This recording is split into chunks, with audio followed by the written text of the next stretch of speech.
Os voy a hacer una pregunta. Es un tema, como decía antes en la escuela dominical, que es un poco continuación de la escuela dominical, ¿no? Y la pregunta que quiero haceros es, ¿por qué echamos la culpa a los demás siempre, ¿no? ¿Por qué echamos la culpa a los demás? Siempre la culpa lo tiene el otro, ¿no? Nos cuesta mucho aceptar las culpas, ¿no? ¿Por qué echamos la culpa siempre a los demás? También, claro, en nada ya lo vemos, ¿no? El ser humano cae una y otra vez en un típico error, buscar culpables fuera de sí mismo, para cualquier problema, ¿no? Cualquier problema que tengamos, pues la culpa seguramente que es del otro, no nuestra. Aceptamos nuestras virtudes, ¿no? Eso sí, las virtudes sí que las aceptamos, pero si erramos seguramente será responsabilidad del otro. Siempre es el otro, ¿no? Esto es así, ¿no? Esto ocurre porque la mente trata siempre de desmarcarse de los problemas y sobre todo de las culpas, ¿no? ¿Estoy diciendo alguna mentira o os sentís identificados? O a mí me pasa. Siempre intento echar pelotas fuera. Si es culpa de alguien, pues culpa del otro, no de nosotros, ¿no? Es como una especie de protección hacia los ataques de otros que en ocasiones son más producto de nuestros miedos y de nuestra imaginación. A veces son miedos que nos imaginamos nosotros. No hay tanto peligro, pero preferimos pues echar la culpa al otro. Es un tema importante en la Biblia, como veremos en esta mañana, el tema de aceptar nuestros errores, ¿no? Pero a veces se convierte como ya a veces en una protección, ¿no? Es un estilo casi de vida, de afrontamiento de la vida en general. Hay gente que ya tiene esta filosofía de al mínimo problema, lo más fácil es echar la culpa al otro. El gobierno, la guerra de Ucrania con Rusia, la contaminación, mi mujer, mi marido, los hijos. ¿Dónde estoy? ¿Por qué estoy aquí? ¿No he nacido en Estados Unidos? Que allí hay mucho, que se vive muy bien, ¿no? En Estados Unidos. No sé. Siempre la culpa es el otro, ¿no? Y ya hemos un estilo de vida, ¿no? Un afrontamiento de la vida en general, basado en una incapacidad para asumir responsabilidades, comprometerse e implicarse. Esto está a la orden del día también, ¿no? El tema de la implicación, del compromiso. No queremos saber nada de ninguna asociación. Somos libres. Anarquía. Esto ya no existe un grupo. Ya cada uno es individual. Cada uno se satisface él solo con sus propias ideas. Estamos en un caos, ¿no? Parece que no hay gobierno, ¿no? Que hay una anarquía a nivel intelectual, ¿no? Aunque sí que parezca que hay un Estado, ¿no? Pero a veces parece que no, ¿no? Pues eso es una incapacidad para asumir responsabilidades y comprometerse e implicarse, probablemente por miedo a tener que asumir las consecuencias de los propios actos. Porque no queremos aceptar nuestra responsabilidad y nuestros propios actos, ¿no? Y esto, como decía Pilar, ya ocurre en Génesis. En Génesis ya, cuando el hombre pecó, ¿qué pasó? Que la culpa es la mujer que me diste. Y la mujer dijo, no, la serpiente me tentó y yo caí, ¿no? Entonces vemos que es un problema desde el Génesis. Es un culebrón, por así decirlo, que ya viene de la culebra, ¿no? Nunca mejor dicho. El tema de aceptar las responsabilidades, ¿no? Por eso, ¿por qué echamos la culpa a los demás? Ahora lo vamos a ver. Y hay un texto en la Biblia, en el Antiguo Testamento, muy interesante, que habla sobre esto, y está en Ezequiel, capítulo 18, del 1 al 20. Es un texto un poco largo, pero muy interesante, que habla de este tema. Ezequiel 18, del 1 al 20. ¿Lo tenéis? ¿Habéis encontrado Ezequiel? Ezequiel 18.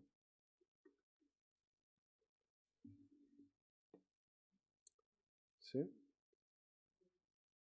Está Isaías, Ezequiel, más o menos.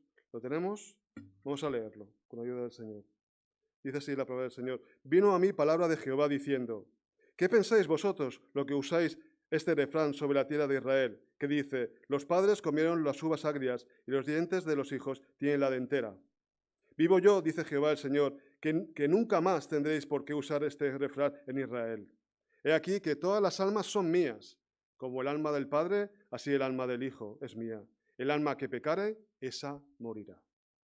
Y el hombre que fuere justo e hiciere según el derecho y la justicia, que no comiere sobre los montes, ni alzare sus ojos a los ídolos de la casa de Israel, ni violare a la mujer de su prójimo, ni se llegare a la mujer menstruosa, ni oprimiere a ninguno, que al deudor devolviere su prenda, que no comiere robo, y que diere de su pan al hambriento y cubriere al desnudo con vestido, que no prestare a interés ni tomare usura, que de la maldad trajere su mano e hiciere juicio verdadero entre hombre y hombre, en mis ordenanzas caminare y guardare mis decretos para hacer rectamente, este es justo, este vivirá, dice el Señor. Mas si engendrare hijo ladrón, derramador de sangre, o que haga alguna cosa de estas, y que no haga las otras, sino que comiere sobre los montes, o violare la mujer de su prójimo, al pobre y menesteroso oprimiere, cometiere robos, no devolviere la prenda, o alzare sus ojos a los ídolos e hiciere abominación, prestare interés y tomare usura, ¿vivirá éste? No vivirá. Todas estas abominaciones hizo, de cierto morirá, su sangre será sobre él. Otro caso. Pero si éste engendrare hijo, el cual viere todos los pecados que su padre hizo, y viéndolos no hiciere según ellos, no comiere sobre los montes, ni alzare sus ojos a los ídolos de la casa de Israel, la mujer de su prójimo no violare, ni oprimiere a nadie, la prenda no retuviere, ni cometiere robos, al hambriento diere de su pan, y cubriere los vestidos al desnudo, apartare su mano del pobre, interés y usura no recibiere, guardare mis decretos y anduviere en mis ordenanzas, éste no morirá por la maldad de su padre, de cierto vivirá. Su padre por cuanto hizo agravio, despojó violentamente al hermano e hizo en medio de su pueblo lo que no es bueno, he aquí que él morirá por su maldad. Y si dijereis, ¿por qué el hijo no llevará el pecado de su padre? Porque el hijo hizo según el derecho y la justicia, guardó todos mis estatutos y los cumplió, de cierto vivirá. El alma que pecare, esa morirá. El hijo no llevará el pecado del padre, ni el padre llevará el pecado del hijo. La justicia del justo será sobre él, y la impiedad del impío será sobre él. Hasta aquí la palabra del Señor. Como veis, es un tema y un texto un poco denso, pero yo creo que es importante que de vez en cuando pues demos estos temas, ¿no? tan interesantes. Mira, yo lo he dividido en tres partes. Primeramente vamos a ver el principio, un principio verdadero de parte de Dios. El alma que pecare, esa morirá. Y lo vemos del versículo 1 al 4. Me gustaría que estuvieseis atentos a los versículos de este capítulo, ¿no? El segundo punto sería ejemplos del principio de Dios. Nos da tres ejemplos. Hemos visto el abuelo, el padre y el nieto, ¿no? Bueno, el hijo y el nieto. Esos son ejemplos que el Señor nos da en este texto. Y luego la ratificación del principio de Dios. Lo vemos del 19 al 20. Pues primeramente el principio, bueno, yo lo he titulado este mensaje, el alma que peca, esa morirá. El alma que peque, esa morirá. Y vamos a ver el principio verdadero del capítulo 18 del 1 al 4, ¿no? Ezequiel estaba exiliado en Babilonia porque Jerusalén, como sabéis, había sido dividida en dos reinos y la caída de Jerusalén fue en el 597 a.C. Y los deportados a Babilonia comenzaron a repetir este refrán. Ya lo hemos visto en el refrán. El refrán era, versículo 2, los padres comieron las uvas agrias y los dientes de los hijos tienen la dentera. ¿Vale? Ahora veremos lo que significa eso, ¿no? Pero ya este refrán es algo que se va repitiendo a lo largo del Antiguo Testamento y también lo encontramos en Jeremías, capítulo 31 del 29 al 30. Jeremías 31, 29 y 30 es muy parecido. Dice así, en Jeremías, en aquellos días no dirán más. Los padres comieron las uvas agrias y los hijos les da la dentera, sino que cada cual morirá por su propia maldad. a todo aquel que coma uvas agrias le dará de entera. Aquí lo dice como un poco más claro, ¿no? Pero es un refrán que se iba repitiendo, a lo largo de la historia del pueblo de Israel. Como que la culpa del padre caía en el hijo y no en el padre, ¿no? Los padres comieron las uvas agrias y los dientes de los hijos tienen la dentera. El refrán era una protesta, en el fondo. Porque tenemos que pensar que el pueblo de Israel estaba exiliado en Babilonia y estaban diciendo este refrán. Estaban diciendo este refrán como diciendo al Señor, claro, el refrán nos está cayendo sobre nosotros. Los padres fueron los malos y los hijos estamos aquí exiliados en Babilonia.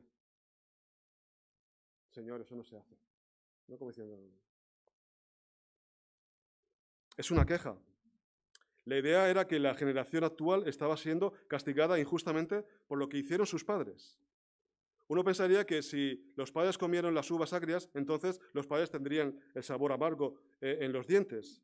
Según el refrán, los padres no tenían el sabor amargo y los hijos sí. Los israelitas se lamentaban de sufrir las consecuencias de un mal que no habían cometido ellos. Y Ezequiel les está diciendo, basta ya, porque no estáis entendiendo nada. No estáis entendiendo nada. ¿Y esto por qué venía? Como digo, viene de muy lejos. Viene de tan lejos del monte Sinaí, en los mandamientos. Mirad, en Éxodo 20, capítulo 20, versículos de 5 al 6,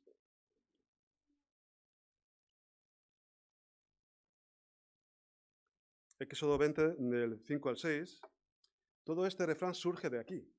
Ahora lo veremos. Dice, versículo 5, no te inclinarás a ellas, a las estatuas, ni las honrarás, porque yo soy Jehová, tu Dios, fuerte, celoso.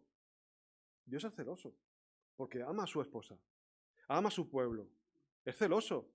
Lo ha liberado y lo único que quiere es que lo amemos igual que Él nos ama a nosotros. Por eso es celoso.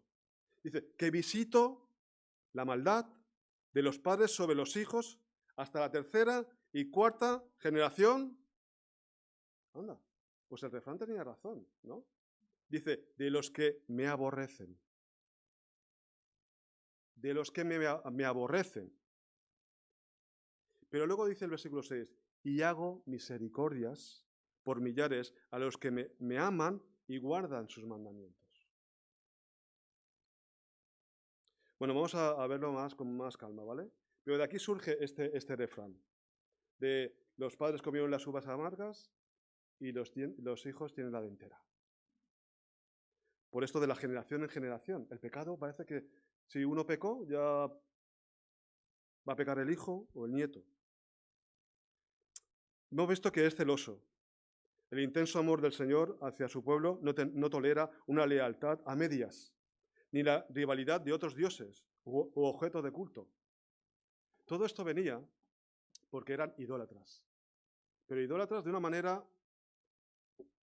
bestial, porque Dios los había liberado, era su Dios, el Dios que lo había liberado de Egipto, que había hecho los milagros, los 10 milagros que hizo. Bueno, hizo muchos milagros el Señor para liberarlos, ¿no? Las plagas, les dio de comer. Bueno, era un Dios poderoso, pero aún así se iban a los ídolos, de Asera, de Astarot, de todos los dioses que veían cuando Dios les dijo que no lo hicieran, ¿no? Claramente que no lo hicieran. Dios es celoso y no admite rivalidad de otros dioses, porque Él es el único Dios verdadero, ¿no? Hay una tendencia en la Iglesia hoy en día de tratar de culpar cada pecado y problema a algún tipo de maldición generacional. ¿Habéis oído alguna vez esto?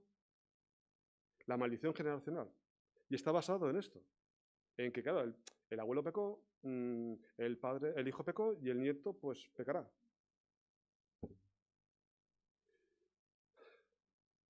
Esto no es bíblico, a mi punto de ver. A mi punto de ver. Como digo, hay más puntos de ver, hay más perspectivas. En mi punto de ver, y viendo este texto de Ezequiel, yo creo que lo podemos ver claro.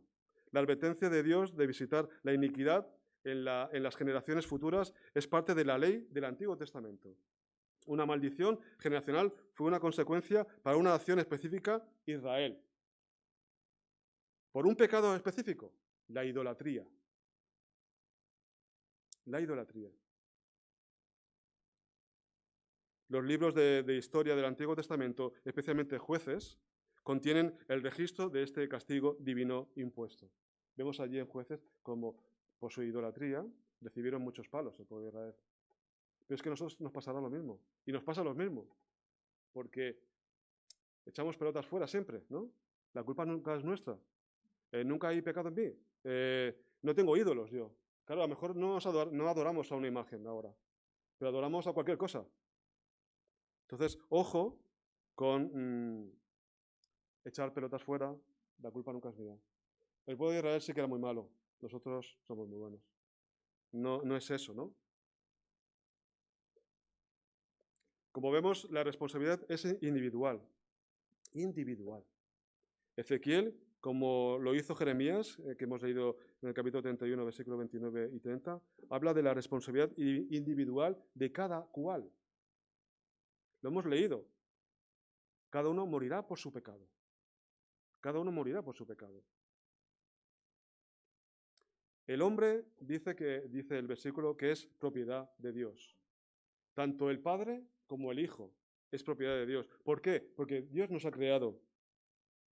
Y ante Él tenemos que presentarnos personalmente. Es decir, tu padre no puede venir a presentarse delante de Dios y decir, doy la cara por mi hijo. No, pero yo quiero que venga tu hijo. No, pero vengo yo. Yo soy el padre. No, ahí no. Te tendrás que presentar tú delante de Dios. Lo decimos esta mañana.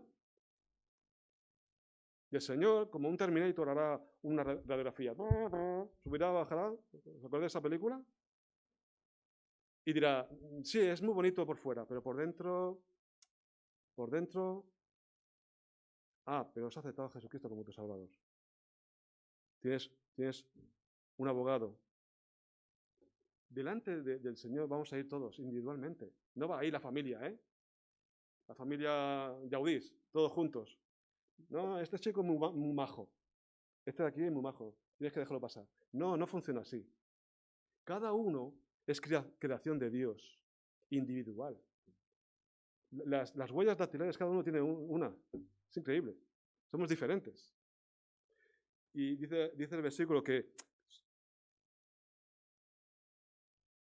el versículo 4, he aquí que todas las almas son mías. Como el alma del Padre, así el alma del Hijo es mía. El alma que pecare, esa morirá. La responsabilidad, cada uno tiene una responsabilidad que tiene que aceptar, ¿no? Mirad en Ezequiel 33, versículo 11, un poco más adelante. En Ezequiel 33, dice así, versículo 11. Diles, vivo yo, dice Jehová el Señor, que no quiero la muerte del impío, sino que se vuelva el impío de su camino y que viva. Volveos de vuestros malos caminos, porque moriréis. ¿Por qué moriréis, oh casa de Israel? ¿Por qué pongo este versículo aquí, hermanos? Porque el Señor no quiere que nadie se pierda. El Señor no quiere que nadie se pierda. Él quiere que todo el mundo se salve. No es un Dios malvado, es un Dios amoroso. Él quiere que todo el mundo se salve. Por eso Él quiere que tengamos nuestra responsabilidad, que vayamos a Dios y que reconozcamos nuestro pecado, pero individualmente. Nadie puede perdonar los pecados de nadie, ¿no? Y entonces nos da unos ejemplos, Ezequiel. Y empieza los ejemplos del versículo 5 al 18, ¿no? Esto sería como el abuelo, ¿no? Dios prometió que el alma que pecare, esa morirá. Sin embargo, si un hombre fuere justo, como hemos visto del 5 al 18, un hombre justo, con todo el seguimiento de ordenanzas que ha cumplido, Dios no condenará su alma a muerte, porque es justo. porque ha confiado en Dios, porque tiene fe en Dios, porque no solamente dice que cree, sino que sus obras lo manifiestan. Pues eso es justo, justo por la obediencia al Padre, ¿no? Y entonces dice la palabra del Señor que es justo y no morirá. Mirad, en Levítico 18:5 dice así: por tanto, guardaréis mis estatutos y mis ordenanzas, porque el hombre que los cumpla, gracias a ellos vivirá. Yo Jehová. Claro, es que antiguamente, pues, y ahora también, la fe se muestra por el obrar, por los frutos. Uno, siempre digo lo mismo, uno dice que, uno puede decir que es un peral y de plátanos, porque no es un peral, es un platanero. O que es un manzano y de aguacates. No. Si tú eres un cristiano, si tú eres un hijo de Dios, tienes que dar frutos como tu Padre Celestial, manifestando los atributos de Dios en todo momento, ¿no? Por eso en el Antiguo Testamento también ocurrió lo mismo, porque el hombre que los cumpla, gracias a ellos vivirá. No por hacerlo, sino por cumplir la ley de Dios, por tener fe en Dios, ¿no? Yo Jehová, dice así. Luego nos habla del otro caso, del hijo, ¿no? Versículos del 10 al 13. Dice, mas si engendrare hijo ladrón, derramador de sangre, es decir, ver a su padre, que era bueno, justo, y ya de repente te sale un hijo, como se dice, rana, ¿no? Un hijo ¿este hijo de dónde ha salido? ¿Este adoptado o qué? Y además, derramador de sangre, ¿no? Si el justo mencionado en Ezequiel 18, de 5 a 9, tiene un hijo malvado, que haga alguna cosa de estas, entonces ese hijo cargará con su propia culpa. No cargará por la culpa del padre, porque el padre era justo, pero este hombre pues hizo maldad y pagará por su culpa. Y entonces el tercer caso lo vemos del versículo del 14 al 18. Este hombre malvado, si engendra otro hijo, es decir, el nieto del primero, ¿no? Si engendrare hijo, el cual, esto es muy interesante, el cual viere todos los pecados que su padre hizo, es decir, que uno puede ver los pecados de uno que hace bien y imitarlo. Pero también podemos ver, en el segundo caso, que no, lo imita y es sanguinario, ¿no? Y pecador. Pero aquí vemos que se puede dar lo contrario, de un hombre que es sanguinario y tiene un hijo, y el hijo, viendo cómo era su padre de pecador, cambiar su corazón y hacer todo lo contrario. Nos está hablando de este refrán, hermanos, nos está hablando del refrán este, ¿no? De que los padres comieron la uva agria y los hijos tienen la dentera. Pues el Señor está diciendo que no funciona así. Porque nos está dando 3 casos. Entonces, es muy importante, hermanos, que seamos ejemplo a nuestros hijos. Es muy importante. Que le demos los valores éticos y morales del cristianismo. Que vean en nosotros cómo actuamos. Es muy importante. Es muy importante. Porque ellos maman de eso. Y tanto que sí, hermanos. Y tanto que sí que influenciamos a nuestros hijos. Y por eso tenemos que comportarnos bien. Pero eso no implica que si él peca, el hijo peca, es culpa del padre. O si peca el padre, la culpa recae al hijo. No, porque cada uno somos individuales. Cada uno va a tener que dar cuentas a Dios. Entonces, es importante ser ejemplo, ¿no? Pero en última instancia, como digo, la responsabilidad recae en la persona. Cada uno es responsable. No le puede echar la culpa a otro. No, es que mi padre era un alcohólico, mi padre era un asesino, y por eso yo soy así, ¿no? Yo soy así. No, tú puedes cambiar por medio de la palabra de Dios y como veremos, por el arrepentimiento. Porque la cura para una maldición generacional siempre ha sido el arrepentimiento. Y eso también lo hemos visto esta mañana. Arrepentirse de nuestros pecados de manera individual. Yo me encantaría de repente hacer así, ¿no? Todos perdonados, oye, el Señor nos ha perdonado a todos. ¿Y cómo lo has hecho? No, yo ya me hago cargo. No. ¿Os imagináis que uno tuviese ese poder? El arrepentimiento es individual. Cuando Israel se apartó de los ídolos para servir al Dios vivo, se rompió la maldición, por así decirlo. Y Dios lo salvó. Y esto lo vemos también en el Antiguo Testamento. El pueblo de Israel obraba mal. Bueno, primero su Padre Celestial les decía, esto no se hace. Y ellos lo hacían. Caían en maldición y en desorden y en pecado. Pero entonces venía un profeta, les hablaba, se arrepentían y volvían otra vez a ser bendecidos. Mirad, en 1 Samuel se ve muy claro. 1 Samuel, capítulo 12, del 10 al 11.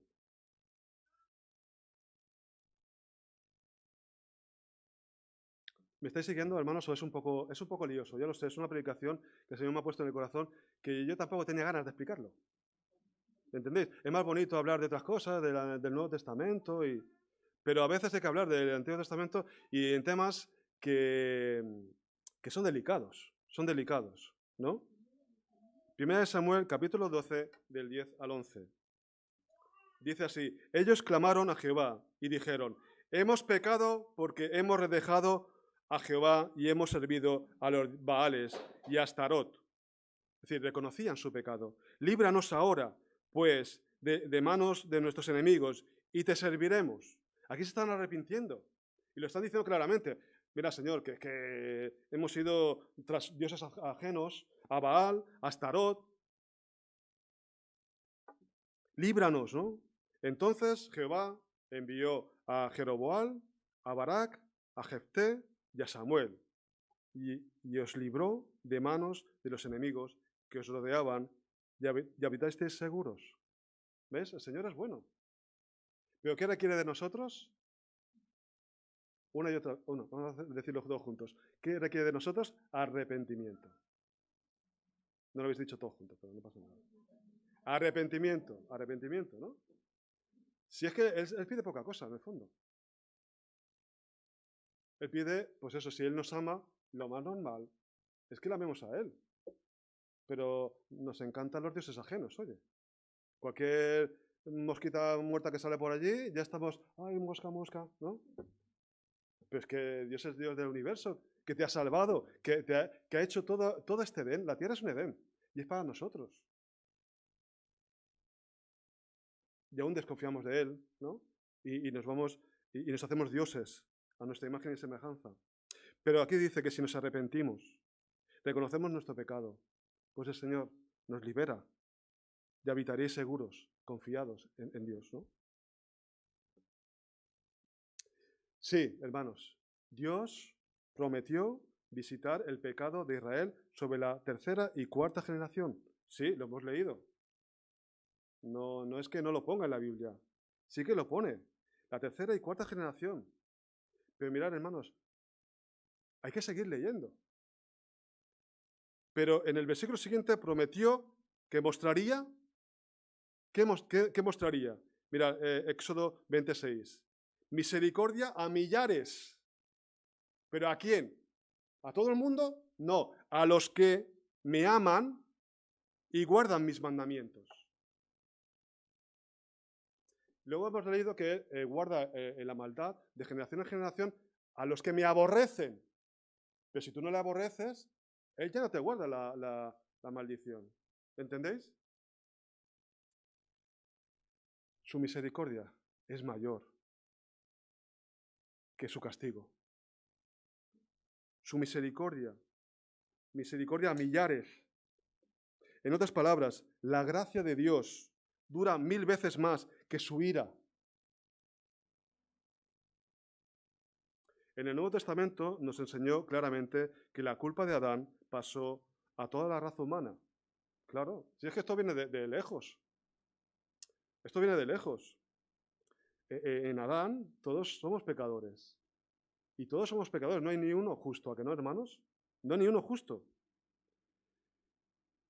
Y que en la justicia de Jesucristo se pasa a todos los que creen en Él también. Mirad, esto lo vemos en Romanos, capítulo 5, del 12 al 19.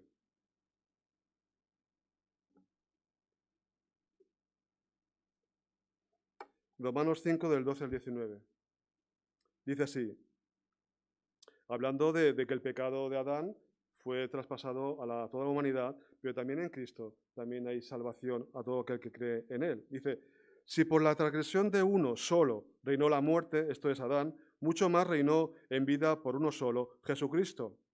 Los que reciben la abundancia de la gracia y del don de la justicia, el regalo de la justicia, por medio de Jesucristo. Así que, como por la transgresión de uno, es decir, Adán, vino la condenación a todos los hombres, de la misma manera, por la justicia de uno vino a todos los hombres la justificación que produce vida.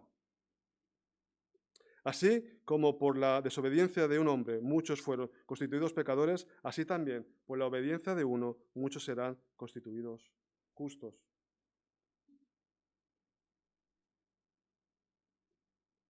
En Cristo Jesús somos hechos una nueva creación, una nueva criatura. Somos ya nuevos. Y entramos en una nueva familia, la familia de Dios. Somos hijos de Dios. Y eso ya, la influencia es del Padre, ¿no? Y ya por medio de su Hijo nos ha liberado de todas las maldiciones, porque Él se hizo maldad, se hizo maldición en la cruz. Por nosotros se hizo maldición. Maldito todo ese que es colgado en un madero, ¿no? Mira, para finalizar, el punto último dice ratificación del principio de Dios. Lo vemos del 19 al 20, del capítulo 18 de Ezequiel.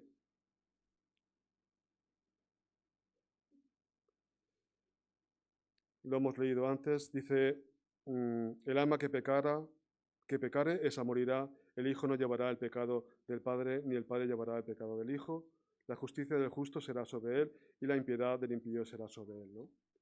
Es como un resumen de este texto, ¿no? Y eso lo vemos también en Deuteronomio 24:16, que lo dice también muy claro.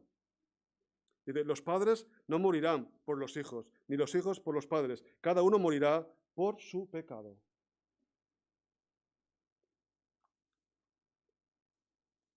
El pecado y la muerte son inseparables. El alma que pecare, esa morirá. Eso lo vemos, lo hemos leído, ¿no? Y la paga del pecado es muerte. Romanos 6:23. La paga, el salario de pecar es muerte. Es algo que uno se ha ganado merecidamente. Somos merecedores del castigo, porque somos pecadores. Y no hay justo ni aun uno. Todos somos pecadores, ¿no? Y es un castigo, una paga merecida, y que tiene que ser pagada en justicia. El alma que peque morirá, porque al pecar el alma escoge la muerte antes que la vida. Cuando estamos pecando estamos eligiendo la muerte.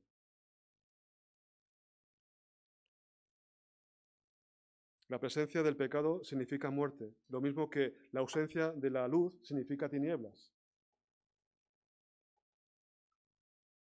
Por eso el Señor dice, o estás conmigo o estás contra mí. O eres luz o eres tinieblas. O eres agua caliente o agua fría. Pero no puedes ser tibia. ¿Me entendéis? O eres el hijo de la luz o eres hijo de las tinieblas. O estás bajo la ira de Dios o estás bajo su bendición. La maldad es la condición de la muerte. La maldad es aquí literalmente ilegalidad, lo opuesto a los justos, que son legítimos. Un alma ilegal es un alma que vive en la esfera de la muerte. La enemistad contra la palabra y la voluntad de Dios es la evidencia de la maldad. Cuando uno está en maldad, está en contra de la voluntad de Dios, de su palabra, de Dios mismo. No nos gusta hacer sus preceptos, no nos gusta seguirlo, ¿no? Por eso hay tanta gente que no quiere saber nada de Dios, porque es molestoso, no les gusta. Y eso significa que están en muerte, ¿no? Porque no quieren saber nada de Dios. Los que son ley para sí mismos, es decir, que no aceptan a Dios, sino que se rigen por su propia ley, son los asesinos de sus propias almas. Ellos mismos se están apartando de Dios, ellos mismos están buscando la muerte, ellos mismos van a hallar la perdición, ¿no? Por eso lo único que nos queda es arrepentirnos y creer. Mirad, en el Antiguo Testamento, ¿Dios qué hizo con su pueblo? Pues les prometió que les daría un nuevo corazón. ¿Qué es lo que hemos estado dando esta mañana? Un corazón nuevo. Lo importante es cambiar nuestro corazón, nuestra tendencia, nuestra forma de pensar. No echar pelotas fuera. Yo no he pecado, ha pecado el otro. Y entonces nunca vas a salir de ahí. La pelota se va a hacer más grande y no vas a liberarte. Porque el primer camino para la liberación es reconocer tu pecado. Entonces, les tiene que dar un corazón nuevo. Ezequiel 11, 19. Dice el Señor, y les daré un corazón y un espíritu nuevo pondré dentro de ellos, y quitaré el corazón de piedra de medio de su carne, y les daré un corazón de carne. Tenían el corazón endurecido. Un corazón duro como una piedra ya no late, no siente, está muerto. Por eso les tiene que dar un corazón de carne, que bombee la sangre, que lleve la sangre, la vida, a todo el cuerpo. Pero tenían un corazón de piedra, un corazón que ya no servía para nada. Por eso están adorando a dioses ajenos y apartándose de la vida. Dios es la vida. De Él procede la vida. Él es la fuente de la vida. Por eso digo, si no queremos saber nada de Dios, estamos en muerte. No nos queda otra cosa que morir. Sacarnos como una pasa y morir. Entonces, Él les tiene que dar un corazón al pueblo de Israel nuevo, un corazón de carne, como nos ha dado a nosotros un corazón de carne también. Nos ha transformado en esta vida, ¿no? Y este es el deseo del corazón de Dios. Él clama apasionadamente, no quiero que mueras, no quiero que mueras. Él no quiere la muerte de nadie. Cambia el rumbo y vive. Ezequiel 18:32. Mira, vamos a leerlo. Capítulo 18:32. Lo dice claramente. Porque no quiero la muerte del que muere, dice Jehová el Señor. Convertíos, pues, y viviréis. Él no quiere la muerte. Él cuando alguien muere, o alguien tiene todas las papeletas para ir al infierno, a él no se alegra. No se alegra por eso. Él quiere que todo el mundo se salve. Para alguien, hermanos, que esté preocupado por una maldición generacional, si hay alguien aquí que está preocupado por una maldición generacional, la respuesta es la salvación por medio de Jesucristo. Un cristiano es una nueva creación, es una nueva criatura. Segunda de Corintios 5, del 17 al 19. De modo que si alguno está en Cristo, nueva criatura es. Las cosas viejas pasaron. La generación pasada pasó. El pecado del abuelo pasó. Todas son hechas nuevas. Cada día es un día de oportunidad para acercarse a Dios y aceptar la gracia de Dios y aceptar la obra de Cristo. Porque cada día es un día nuevo. Dice en Hebreos, hoy es el día, hoy, ¿no? Hoy podéis arrepentiros y entrar en mi reposo. Cuando pase este día, si no lo hemos hecho, tendremos otro día, si Dios quiere, ¿no? Porque Dios da gracia sobre gracia. Y todo esto proviene de Dios, quien nos reconcilió consigo mismo por Cristo. Y nos dio el ministerio de la reconciliación. Él nos ha reconciliado con Cristo. Y ahora nos ha dado el ministerio de la reconciliación. Y la única reconciliación es Jesucristo. Por eso hablar de las generaciones, de las maldiciones generacionales, no es hablar de conciliación. Es hablar de tener que pedir perdón y orar por tus antepasados. Lo que pasó, pasó. Eres una nueva criatura. Y ahora lo que tienes que hacer es predicar la gracia y la justificación por medio de Jesucristo. La reconciliación con Dios por medio de Jesucristo. Eres una nueva criatura. En conclusión, en este célebre capítulo, Ezequiel sale en defensa de la justicia divina, ¿no? Desarrollando con gran amplitud el tema de la retribución individual y no colectiva o hereditaria. Cada uno es responsable de su propia conducta y será juzgado de acuerdo con sus buenas o malas acciones. Por tanto, el justo vivirá gracias a su rectitud y el pecador morirá a causa de su injusticia.